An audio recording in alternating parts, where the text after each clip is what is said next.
So maybe I start. I'm Martina I work in Vigilance for Children International. Vigilance for Children is an organization dealing with children's rights, as the name said. And we mainly work in the field of child protection and safeguarding and migration and juvenile justice related issues. And I give you the floor. Okay. I'm Katrien from Belgium. I work with Beyond the Horizon on a project to create a training for mentors that are accompanying newcomers in Belgium that are looking for a job in Belgium. Yes, hello everyone, my name is Erica. I'm in Internet Mentoring Europe and I study creative business. Hi, I'm Lily. I'm from Hungary and I'm studying here at NHS London. My name is Anna. I'm from Portugal. I don't work with mentoring, but I'm doing a master's in international cooperation and development. So this subject really interests me, especially the migrant part. So yeah, that's it. I'm Nuria. I'm from Barcelona. I'm technician mentoring and AFET, entity French. Sorry, my English is very bad. I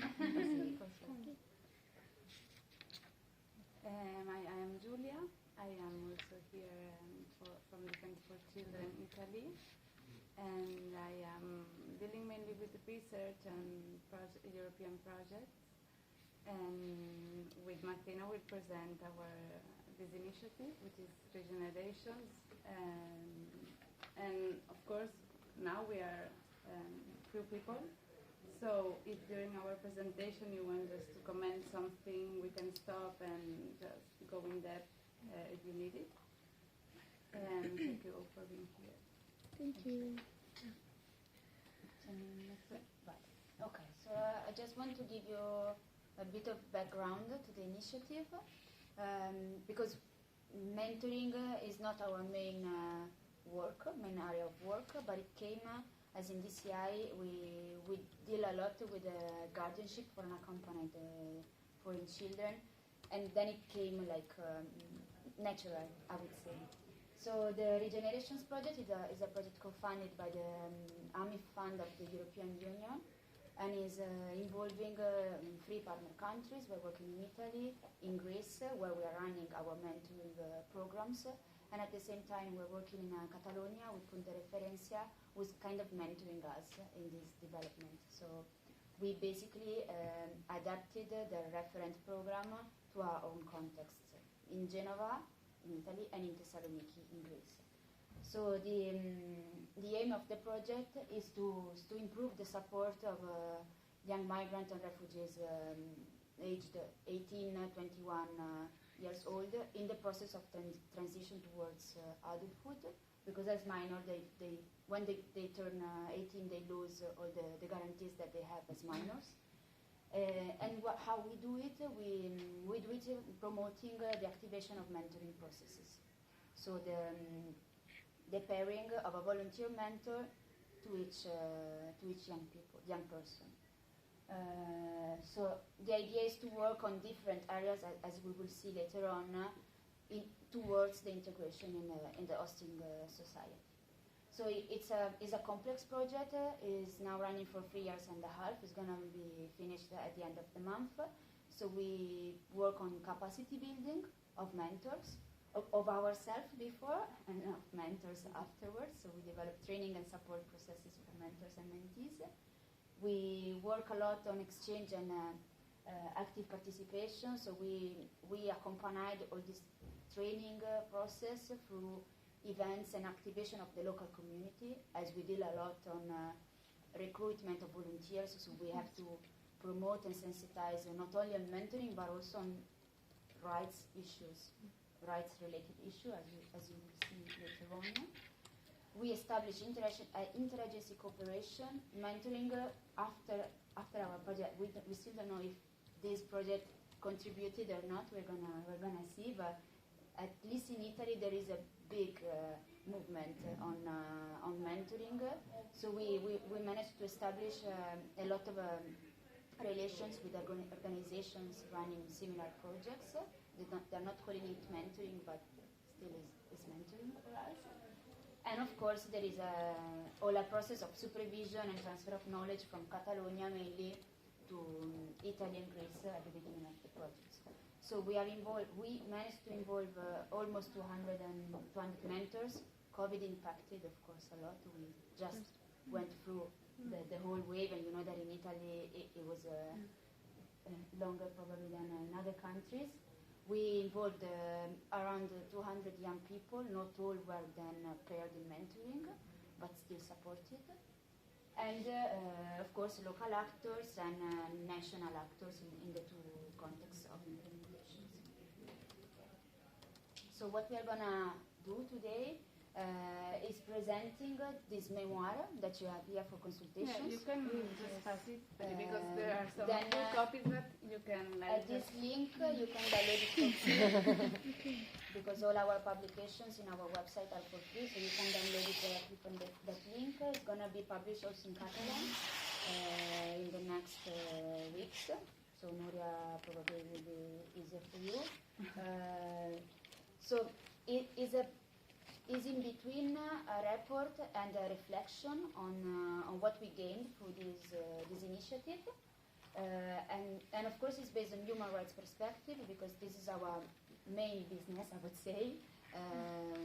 So we try to present you this document, this memoir, while presenting you also other reflections that we made in these years. Yeah, so the objective of this presentation is to share some reflections that derive directly from our experience, but also to gather your comments or reflections, or just for you, while we are presenting, you could think, okay, I could implement this, or I could use this, or I see problems with this approach, or because we are mainly going to share an approach which is based on human rights, and this is the core element of our, let's say, action. So this memoir, as Martina was saying, is like a middle ground between a report and like a kind of guidelines or manual, or to share an experience and the reflections above all that result from this experience. And even if it has been conceived and developed in the framework of the Regenerations project, and it has been informed directly by the type of mentoring that we experiment during this project, which involved young migrant people from 18 to 25 years.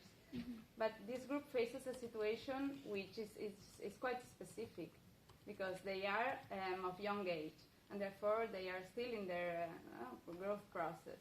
They are alone without their family, and they are caregivers. They are leaving the child protection system in the context of migration, which, as we know, at least in Italy, but also in Spain, is very often a hostile context. It's very hostile, and it's full of dysfunctionalities.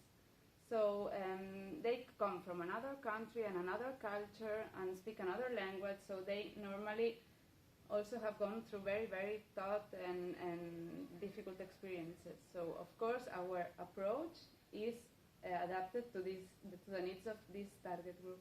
But our will is that this material can go beyond this specific target group and be applied also in relation to other programs or in relation to other meaningful interpersonal relations, because mentoring is about a relationship between two persons. So we believe that there are some key concepts that can be applied broadly.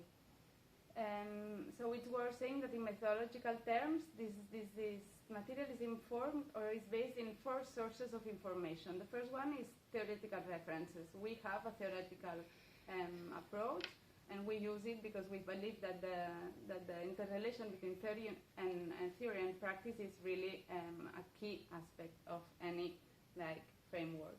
Then the practical implementation of the project and the learnings from it. The knowledge and expertise of the project partners that accumulate an experience that is also illustrated in this memoir. and the direct voices of mentors and mentees. So participation of the beneficiaries is also a key aspect of this material. The memoir is structured in short chapters, and a particularity is that the names of the chapters, as you can see, are taken from a book that was written some time ago, which is called Tao Mentoring, and that merges mentoring with Taoist perspective and proposes a series of attributes that qualify within and orient mentoring relationships. And we have used some of these attributes as a starting points to develop from there key topics and concepts that, according to the regeneration's experience, are particularly relevant to orient relationships. So the first chapter is about human rights, and we propose, it's called Kindness, and we propose human rights as the cultural and operational reference to put mentoring into context. A human rights-based approach starts from the recognition of rights as the ground and the constant multidisciplinary reference to our actions. Human rights are universal and can be applied everywhere and belong to everyone. And in this case, they can be applied to mentoring, for example. And as we can see, this is a simplified way of presenting it. But human rights reflect basic human needs, and they establish the basic standards which people need to live in dignity. So human beings need food, for example, which would fall under the first square, these survival basic needs. The shelter, protection, participation, and all these elements have evolved to a status of rights, and this evolution means a lot of things. And I will share some reflections. What does having a human rights-based approach entails? And first of all, focusing on persons as active citizenship, mentees in this case, for example. They are subject of rights and not only victims or persons in need or recipients of help. They have to be empowered and establish mechanisms to claim for the respect of these rights. So there is also a mechanism to claim for these rights. Then the interdependence of rights also leads to a holistic understanding of the person and therefore tries to avoid atomized or standardized interventions that maybe are not able to respond to the specific situation, and recognizes and analyzes root causes of phenomena and the conditions of the context that determine vulnerabilities. People don't born vulnerable. It's the context that determines the degree of vulnerability that a person presents. Recognizing the principle of collective responsibility also to the challenges of the world, and opposition to an increased self-centered approach that, according to our analysis, leads to a compartmentalized perception of reality in which individuals feel deprived of their capacity for action. And then show also the power of human relations as change agents. So in brief, we believe that human rights paradigm is a really comprehensive map that to analyze things, to design interventions that go from the micro level, so this person in the center, to the macro level, and on all the intermediate levels that we find in between, and that are all of them are interrelated. This means that a change in one of them may have impact to all the others. Martina maybe can... How we do it in practice, because Julia is more into the theory, I'm more into the practice, so I'm actually coordinating this social mentoring program with the people. So how we do it in practice, so we use human rights in practice with mentees and mentors to propose the activation of this special relationship. And we propose, I think Noria maybe this is an adaptation of the La Rueda de la Emancipación from Punto de Referencia, so we adapted and translated it. So we really work with this wheel with the young people to set their objectives. And during the implementation of the program, we noticed that for them, as a starter, it's easier to pick up maybe two as a focus for their mentoring relation, also to facilitate the mutual knowledge, because if they don't know each other, maybe they start from something. But then, of course, during the 6 months relation, usually other things come up. So the interrelation of human rights is clearly shown, in our opinion, through this will. The main goal is the autonomy and the integration. Of course, nobody can get integrated by him or herself only. But from an operational point of view, we propose these specific aspects as a part of the project of mentoring. So we apply human rights in practice and their interrelation in the proposal of mentoring and monitoring of mentoring relationships. So the second chapter is called Attentiveness, and the primary tool, well, we could agree or not, but for us, of mentoring is a mentor-mentee relationship. So we assume that mentoring is a significant experience both for mentors, but also for mentees, but also for mentors. I mean, this bidirectionality is very important. And this chapter focuses on the relationship and shares some orientations on how to successfully build it according to our experience. And first of all, it defines the main characteristics of mentoring in order also to distinguish it from other types of relationships. And this is quite important in order to share a common framework between the organization, the mentees, the mentors, and avoid also frustration or set the limits of the role. And this chapter also very much focuses on highlighting the fact that everyone is unique and diverse, and this was said today in the plenary, as is every mentoring relationship. So recognizing this uniqueness is crucial to create, according to our experience, meaningful mentoring relationships that are able to generate sense and respond to the specific needs of every situation. And a very important component in every mentoring experience is the recognition of this tailored one-to-one approach. And placing the centrality of the person at the core of the mentoring relationship means adopting a certain attitude which is based on active listening, presence, and trust. An approach that we believe is essential and helps very much to qualify this centrality of the person is the biographical approach. Because talking about biographies, about our stories, means talking about our human dimension.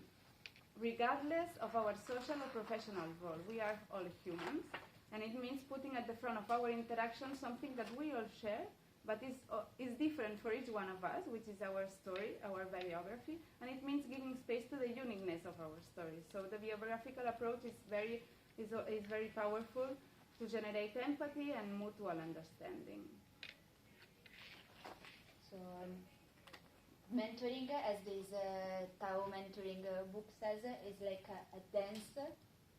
So you can see, like, I don't know in English, I would say amalgam, I don't know if in English it sounds, it's like a mixture, a good mixture of the stories. So in our approach, we usually promote, as Julia was mentioning, a biographic approach stemming from each person's stories to facilitate the connection. And a practical example is in the training of mentors, we usually start from asking mentors to identify a mentor of their life, a person that they recognize as a mentor. In this sense, we think that it could be easier also for them to understand if this is a role that they can fit in.